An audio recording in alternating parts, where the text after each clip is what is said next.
قصة كسو ختمة قبرها وحي كعادية لتي إني فريسة مساجد كمالين كستو يوم الجمعة إمامك يا مركا ما كمل الله لحظ وحوده ولا له maxaa meeshan ku dhigayo markas meeshan u taagan tahay markaas waxay ku dhacday sheekho caruur baan leeyahay ogoon aabood wuu dhintay marka waan u qaraabtaa isbuuci jimcihi wixii meeshan ka helo ayaan u geeyay dhacday tay ilmaha hadii ku hayo markaas ay dhacday xaafadan kaga soo tagay dadkan ka soo tagana ma way iga liitaanba isma dhaanmo anay iga liitaan tii roona bahay wixii meeshan ilaahay iga siiyo برنا أي كان كسية برنا أنا قاطو مع السلامة مركز ولا وحاسي وحكا آخر بدن مكوشة هاي ده إيش مركز وحو فري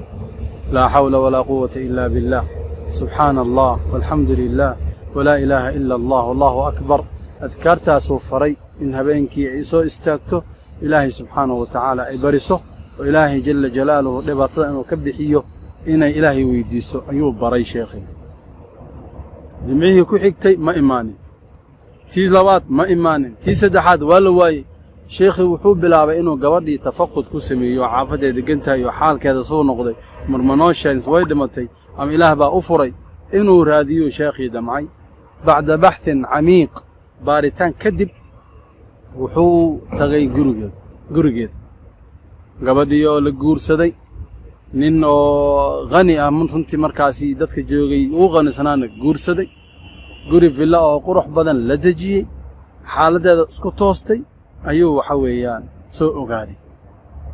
marka qisadani qof waliba murug hayso akhil xabiib intaad bina aadan iyo hebel ban balanaynahay iyo oo ibalami iyo bishi markay dhamaato imaam ilahay iyo bishi markay dhamaato bil kastaan ku soo diraa $100 aan ku soo diraa igu xisaabtan iyo intaad ka baxdid mawlaha jalla jalaaluhu wa khazaa'inuhu mal'a waxba aanan ka dhamaanin inaynu isku xirno marka walaalayaal marka waxa xaqiiqo ah ninka guursaday ilmaadaar bay ahayn qaraabo dhow ay ahaayeen ilmaadaarka milyaneer oo ahaa wuuna noolaa wuu joogay gabadhan way joogtay maalin kastana arsaaq bay raadinaysay oo waxa uu masaajidka ka tugsanayso masaajidka banaankiisa fadhiisan jirtay jimcaha Allah subhanahu wa ta'ala wuu ogaa xaalkeeda laakiin asbaabtii markay la imaatay ilaahay wuxuu u soo dadajiyay u soo dhaweeyay ama qalbiga naxariis u geliyay ninkii walaalkeeda oo san ogeyn in gabar noocaas ay nooshahay